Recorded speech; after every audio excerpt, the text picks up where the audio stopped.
আসসালামু আলাইকুম বন্ধুরা, কেমন আছেন সবাই? আশা করি সবাই ভালো আছেন। আজ ২১শে সেপ্টেম্বর ২০২৫।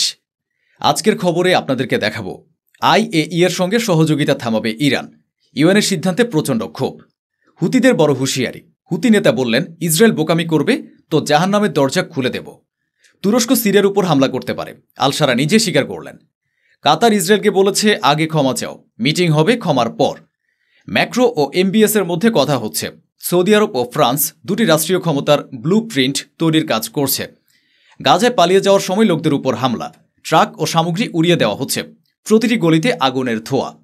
চলুন শুরু করি বিস্তারিত খবর। ইরান আইএই এর সঙ্গে অপারেশন বন্ধ করবে এবং ইউএন এর সিদ্ধান্তে ইরানের ভেতরে প্রচণ্ড রোষ দেখা দিয়েছে। ইরান পরিষ্কার ঘোষণা করেছে যে তারা আন্তর্জাতিক পারমাণবিক শক্তি সংস্থা ইউএন এর সঙ্গে আর কোনো ধরনের সহযোগিতা করবে না। এই পদক্ষেপ তখন নেওয়া হলো যখন জাতিসংঘ নিরাপত্তা পরিষদে একটি প্রস্তাব ছিল, যার মাধ্যমে ইরানের উপর থাকা নিষেধাজ্ঞা স্থায়ীভাবে তুলে নেওয়ার চেষ্টা করার উদ্যোগ ছিল। সেটি পাশ করতে অস্বীকৃতি জানালো। ইরানের সুপ্রিম ন্যাশনাল সিকিউরিটি কাউন্সিল শনিবার বলেছে যে ব্রিটেন, ফ্রান্স ও জার্মানি মানে E3 যে স্ন্যাপব্যাক মেকানিজম চালাচ্ছে তা বোকামিপূর্ণ আচরণ।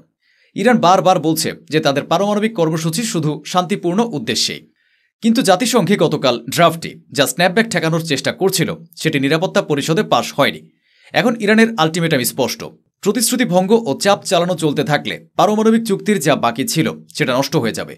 ইরান বলেছে তারা আইএই এর সঙ্গে সহযোগিতা বন্ধ করবে, তাদের নিউক্লিয়ার সাইটগুলোতে তারা কি তৈরি করবে এবং তা আইএই কে দেখাবে না বা জানাবেও না। যদিও এ বিষয়ে চূড়ান্ত সিদ্ধান্ত এখনও বাকি আছে। ইরান এখনও একটি ছোট সুযোগ দিচ্ছে, যেমন ইসরায়েল কখনো তার নিউক্লিয়ার কার্যক্রমে কি রেখেছে তা কাউকে জানায়নি, তেমনটা আমরাও করব বলে ইঙ্গিত দিয়েছে। এদিকে হুতিদের নিয়ন্ত্রণাধীন ইয়েমেন থেকে একটি বড় হুঁশিয়ারি এসেছে। হুতিরা বলেছে ইসরায়েলের উপর আমরা জাহান্নামের দরজা খুলে দেব।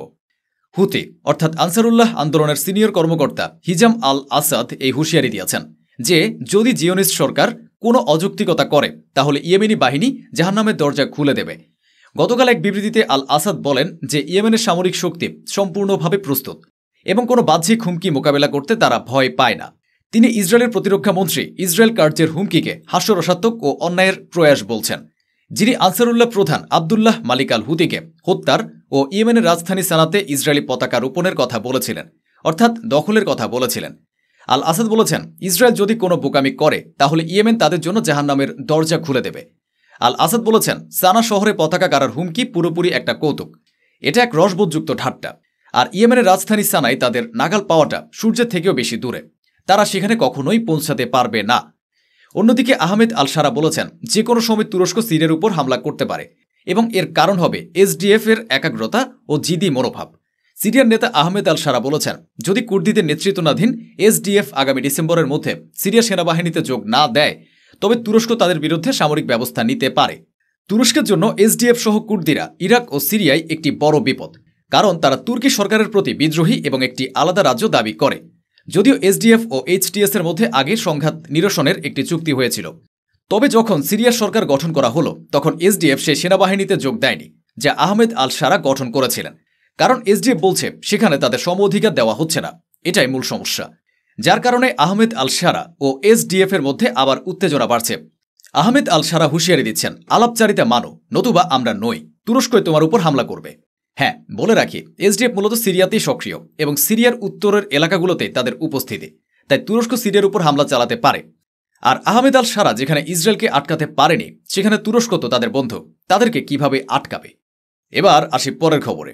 কাতার ইসরায়েলকে দোহাই হওয়া স্ট্রাইকের জন্য ক্ষমা চাইতে বলেছে। এটি একটি বড় খবর। কাতার বলেছে যা তোমরা করেছ তার জন্য ক্ষমা চাইতে হবে এবং আরও বলেছে ক্ষমা চাওয়ার পরেই তারা গাজা শান্তি চুক্তির মধ্যস্থতা আবার শুরু করবে। ইসরায়েল স্ট্রাইকের পর কাতার মধ্যস্থতাকারীর ভূমিকা ছেড়ে দিয়েছিল। এদিকে ট্রাম্প প্রশাসন বলেছে কাতারের মধ্যস্থতা ছাড়া বন্দীদের মুক্তি, বন্দীদের স্বাধীনতা এবং যুদ্ধ শেষ করা কঠিন হবে। ইসরায়েলের প্রধানমন্ত্রী বেনিয়ামিন নেতানিয়াহু কাতারের উপর সন্ত্রাসীদের আশ্রয় দেওয়ার অভিযোগ করেছেন এবং বলেছেন যে ভবিষ্যতেও ইসরায়েল কাতারের উপর হামলা করতে পারে, মানে নেতানিয়াহুর এতটাই দম্ভ। এখন যদি ইসরায়েল ক্ষমা চেয়ে নেয় তবে নেতানিয়াহুর জন্য এটি হবে একটি রাজনৈতিক ধাক্কা। কাতার ইসরায়েলের রাজনীতির জটিলতা বোঝে এবং তারা ভাষায় নমনীয়তা, কিছুটা নরম ভাব দেখাতে রাজি। ক্ষমা যেন এমনভাবে চাওয়া হয় যেন ঠিক আছে, দুঃখিত, ভালো কাজ হয়নি এভাবে। এটাই প্রথমবার যে ইসরায়েল কোনো গালফ রাষ্ট্রে এয়ার স্ট্রাইক চালিয়েছে, যা ইসরায়েলের আঞ্চলিক একঘরে অবস্থাকে আরও বাড়িয়ে দিয়েছে। এতে আরব ও ইসলামিক দেশগুলো একসাথে এসে তার বিরুদ্ধে দাঁড়িয়েছে। যাই হোক, সামনে এগোনো যাক। ফ্রান্সের প্রেসিডেন্ট ইমানুয়েল ম্যাক্রো বলেছেন, নিউ ইয়র্কে হতে যাওয়া 2 রাষ্ট্রীয় আলোচনা মধ্যপ্রাচ্যে শান্তি প্রচেষ্টাকে বিশ্বজুড়ে সমর্থন জোগাড় করার একটি গুরুত্বপূর্ণ সুযোগ হবে।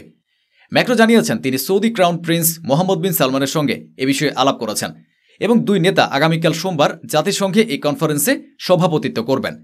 ম্যাক্রো স্মরণ করিয়ে দিয়েছেন যে জুলাই মাসে 142টি দেশ ফিলিস্তিনকে স্বীকৃতি দেওয়ার ঘোষণা করেছিল, যা একটি নতুন মোড় প্রমাণিত হয়েছিল। ইমানুয়েল ম্যাক্রোর কথা হলো, এখন প্রয়োজন এই কনফারেন্স বিশ্বের মানুষকে আরও বেশি একতাবদ্ধ করুক এবং শান্তির পথকে আরও মজবুত করুক। এবার শুনুন গাজার খবর, যেখানটা রক্তে ডুবে আছে। ইসরায়েলের নির্মম হামলা অব্যাহত রয়েছে। গাজার উপর ইসরায়েলি সেনার সর্বশেষ বোমাবর্ষণ আবারও মৃত্যুর দুয়ার গরম করে দিয়েছে। হাসপাতালের সূত্র অনুযায়ী গতকাল প্রায় 100 ফিলিস্তিনি শহীদ হয়েছেন। পুরো গাজার হাসপাতালগুলোর সূত্র জানাচ্ছে 20 সেপ্টেম্বরই 100 জনের মতো ফিলিস্তিনি শহীদ হয়েছেন, যাদের মধ্যে 70 জনের বেশি কেবল গাজা সিটিতে মারা গেছেন। বোঝাই যাচ্ছে গাজা সিটিতে কত বড় মাত্রার হামলা চলছে। ইসরায়েল আগস্টে ঘোষণা করেছিল যে তারা গাজা সিটি দখল করবে। এ কারণে গত 2 সপ্তাহে 20টি টাওয়ার ধ্বংস করে দিয়েছে। প্রাণ বাঁচাতে প্রায় 3.5 লাখ মানুষ গাজা সিটি ছেড়ে গেছে। কোথাও কোথাও বলা হচ্ছে এই সংখ্যা 4 লাখ ছাড়িয়েছে, কিন্তু 6 লাখের বেশি মানুষ এখনও সেই গাজা সিটিতে আটকা রয়েছে, যেখানে এই মুহূর্তে পুরো বিশ্বের সবচেয়ে ভয়াবহ হামলা চলছে। পালিয়ে যাওয়া মানুষদের উপর হামলা করা হচ্ছে। গাজার নাসর এলাকা থেকে যারা বের হচ্ছিল তারা মালপত্র বোঝাই ট্রাকে ছিল। তখনই ইসরায়েলি ড্রোন ও রোবট বোমা তাদের উপর বিস্ফোরণ ঘটায়। ড্রোন ও রোবট দিয়ে তাদের ধাওয়া করা হচ্ছে। এক ভিডিওতে স্পষ্ট দেখা গেছে আসবাবপত্রের সঙ্গে ছড়িয়ে ছিটিয়ে রয়েছে মানুষের দেহ। গাজার মানুষ বলছে প্রতিটি বিস্ফোরণ যেন ভূমিকম্পের মতো লাগে। আমি সেই ভিডিওটি দেখেছি, কিন্তু আমি কেবল আপনাদের খবরটা শোনাচ্ছি। এটা খবরের প্ল্যাটফর্ম, সেই ভিডিও দেখানো সম্ভব নয়। আল মাওয়াসি ক্যাম্পের দৃশ্য হৃদয় কাঁপানো, যেখানে ইসরায়েল বলেছিল এটি হিউম্যানিটেরিয়ান জোন, যেখানে নেই পানি, নেই টেন্ট, নেই আশ্রয়, অর্থাৎ মানুষের জন্য কোনো মৌলিক সুবিধাই নেই। তবুও এটাকেই বলা হচ্ছে হিউম্যানিটেরিয়ান জোন। ডক্টরস উইদাউট বর্ডার্সের মাইকেল ফিদিওয়ারিস বলেছেন, মানুষ শুধু জায়গা খুঁজছে কোথায় তাঁবু ফেলবে, কিন্তু তাঁবু পর্যন্ত নেই। আর পরিস্থিতি দুরবস্থার চেয়েও অনেক দূরে এগিয়ে গেছে। এটাই গাজার বাস্তবতা। মৃত্যু প্রতিটি গলিতে ঘুরে বেড়াচ্ছে, আর জীবন কেবল নিঃশ্বাস নেওয়া পর্যন্তই সীমাবদ্ধ হয়ে পড়েছে। লেবাননের উপরেও ইসরায়েল ধারাবাহিক হামলা চালাচ্ছে। লেবাননের স্বাস্থ্য মন্ত্রণালয় গতকাল জানিয়েছে যে দক্ষিণ লেবাননে একটি গাড়ির উপর ইসরায়েলের আঘাতে একজন ব্যক্তি শহীদ হয়েছেন। মনে রাখবেন, নভেম্বর 2024-এ হওয়া সিজ ফায়ার সত্ত্বেও ইসরায়েল লেবাননের উপর আক্রমণ চালিয়ে আসছে।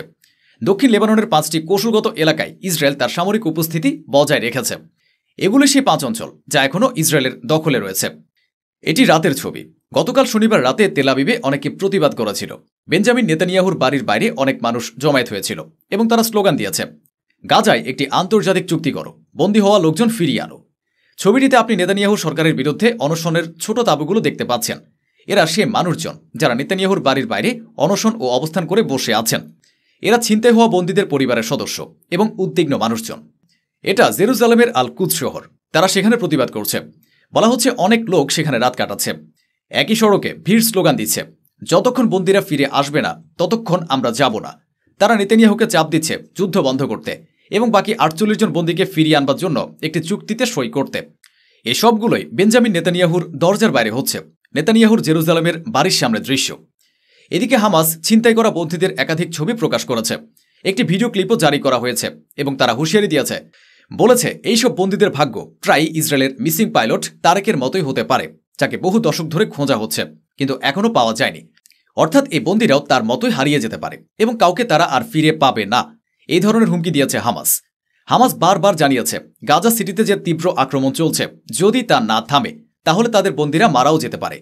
দ্য জেরুজালেম পোস্টের একটি হেডলাইন বলেছে যে হামাস গাজা সিটিতে আবার সুড়ঙ্গ বানিয়ে ফেলেছে আর আইডিএফ আন্ডারগ্রাউন্ড অপারেশন বন্ধ করে দিয়েছে এই ভয়ে যে সেখানে বন্দীরা থাকতে পারে, তারা যেন মারা না যায়। হামাস গাজা সিটিতে সুড়ঙ্গগুলো পুনর্নির্মাণ করেছে। আইডিএফ ইসরায়েলি বন্দীদের উপস্থিতি সন্দেহে তাদের আন্ডারগ্রাউন্ড অপারেশন থামিয়ে দিয়েছে। N12 চ্যানেলের সূত্র ধরে জেরুজালেম পোস্টের হেডলাইন এমনটাই হয়েছে। তাহলে দেখা যাচ্ছে যুদ্ধে মুহূর্তে মুহূর্তে অনেক কিছু বদলে যাচ্ছে। একদিকে হুঁশিয়ারি, আরেকদিকে বন্দীদের নিয়ে ফিকির। তবে দেখা যাক সামনে কি হয়। তো বন্ধুরা, আজ এই পর্যন্তই। অনেক অনেক ধন্যবাদ। সুস্থ থাকুন, সুখে থাকুন।